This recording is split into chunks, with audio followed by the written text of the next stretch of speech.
Hi wrestling fans, thanks for clicking today's dreaded D-Rose report. This hot off the wire just happened. Caught it right before I got on here with you guys. Want to let you know what went on. SmackDown wrestler Jimmy Uso was arrested Wednesday, 12:47 p.m., Hillsborough County, Florida, and charged with driving under the influence, according to the official website of Hillsborough County Sheriff's Office. Said he did not stay in jail, though, for very long. He was released on a $500 cash bond at 3:08 that evening. Uso, whose real name is Jonathan Solifa Fatu, was previously arrested September 29th, 2011 in Tampa, Florida, on suspicion of driving under the influence. An officer observed Fatu approximately 3 a.m. that day, driving the wrong way down a one-way street in a silver Mustang. I don't know if the silver Mustang was at fault. Never know. Uso's run-in with the law comes on the heels of Jack Swagger's arrest in Gulfport, Mississippi last month on charges of driving under the influence and marijuana possession and speeding. He faced no repercussions from WWE, and the last WWE talent to be arrested in Hillsborough County was Brodus Clay's dancer, Cameron, was charged with driving under the influence on August 24th. They like booze. And it could be drugs, too. Under the influence could be a little bit of anything. Anyway, WWE official website continues its trend of acknowledging talent affiliated with TNA as the Dudley Boys. This week's addition to the Luminize section, Sports Entertainment Organization writes of the duo, the Dudley Boys have wrestled in nearly every major organization, dominated each one. And whether fans embrace the antics or despise their vile malice, Dudley Boys won no matter where they went. In their addition to the website comes just days after former Bubba Ray, known as, of course, Bully Ray now, reunited with Devon on Lockdown. The latest addition outside the ring, WWE goes behind the scene with The Miz as he shoots a Kmart commercial. WWE ring announcer Lillian Garcia announced on Twitter and on Thursday that she's going to be reforming the national anthem. Did I say reforming? She's going to be performing the national anthem at this Monday's NBA games of the Phoenix Suns and Los Angeles Lakers. The game will take place in Phoenix, Arizona at the U.S. Airways Center. And the champion, The Rock, he's not scheduled to appear on Monday's episode of Raw at the Console Center in Pittsburgh, PA. The Rock is scheduled for the next 3 Raws, though, after that, which includes post-WrestleMania Raw on April 8th. Hey, WrestleMania's coming on quick. Undertaker is currently scheduled to appear at all Raw episodes up into WrestleMania 29. Taker is not advertised for post-WrestleMania Raw on April 8th, which I don't think he was at post-WrestleMania Raw last year either. Before Monday's Raw hit the air. Now this is kind of strange. It kind of tells you a little behind-the-scenes stuff.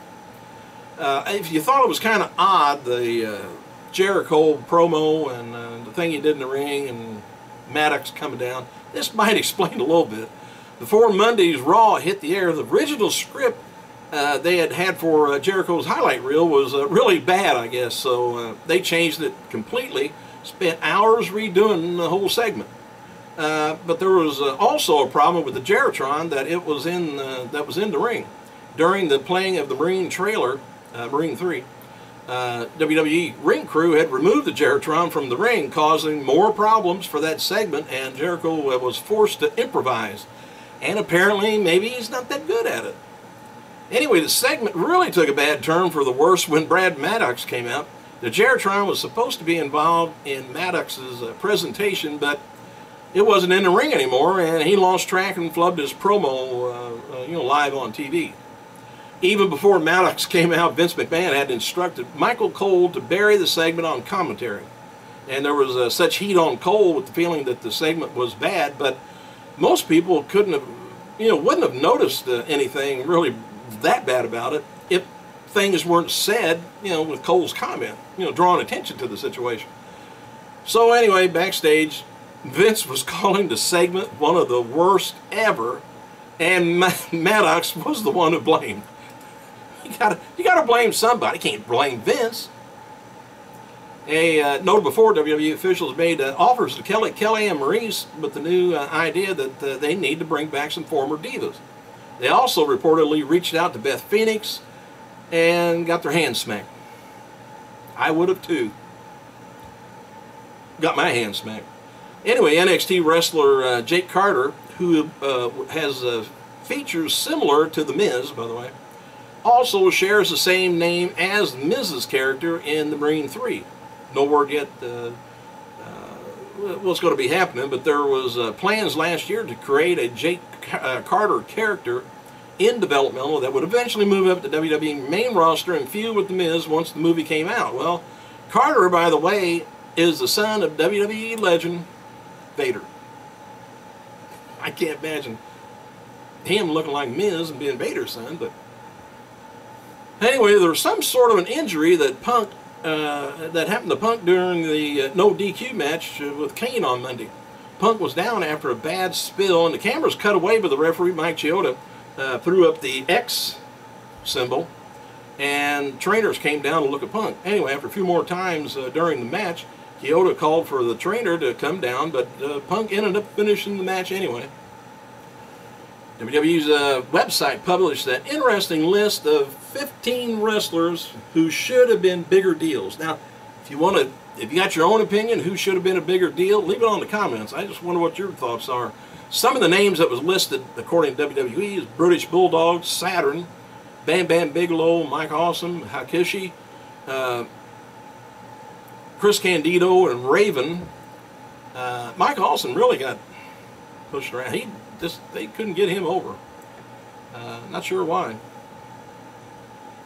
All right, WWE's WrestleMania 29 pay-per-view from New Jersey is now officially sold out with the gate of $11 million. And there's going to be more seats released closer to the event after the production gets set up. They cram some more seats in. Screw up the ticket scalpers outside. And regarding the Diva match at WrestleMania 29, if there is one, it will likely be Kaitlyn versus a heel Layla. But they may end up doing a multi-Diva match instead. Kaitlyn and Layla's feud, is in the works anyway. But it's best to get all the Divas, however many they got, put them all together. And do you think Usos and Bella Twins ought to come out together? Anyway, another match playing this week is Fandango versus Chris Jericho, if they can pronounce his name right. One possible match is Brodus Clay, Tensai, Cameron, and Naomi taking on Bella Twins, Cody Rhodes, and Damien Sandow. WWE, by the way, this is something new, requires their beginner students to train with headgear on to lessen the potential head injuries until they learn correctly how to take bumps. This change has been credited towards Joseph Maroon and Triple H, who gives full control over the WWE developmental system, which could be good. Because when you're supposed to end up coming down on your back with kind of elbows first. Not straight down, but lessens the fall on the back. You got to keep your neck real stiff. Of course, where it don't bounce off the mat. All right, regarding WWE's inducting Paul Bearer into the Hall of Fame, someone close to Bearer says that if it's up to Bearer, if it was up to him, his wish was to be inducted into the Hall of Fame the same year as The Undertaker does, whenever that is. All right, WWE writer Brian Gewirtz has been back, but is expected, since The Rock is back in the storylines, to be there for a while. Gewirtz was taken off of the staff, but kept in the company. Gewirtz also working on The Rock's Hero reality show for TNT. And current plans for Triple H to defeat Brock Lesnar at WrestleMania 29. The feeling is that he has to win because Lesnar beat him the first time. Broke his arm twice, broke Shawn Michaels' arm as well. Got to stop him somehow for a little while. And there's also been talk of using Michaels in the storyline again, so Michaels can have maybe a WrestleMania role. I wouldn't mind a WrestleMania biscuit right now. I'm kind of hungry. Most of the material for Zeb Colter promos come directly from the man behind the gimmick, Wayne Keogh, Dutch Mantel. He has to get everything approved, but he keeps coming up with most of it. Yes, that's Dutch Mantel.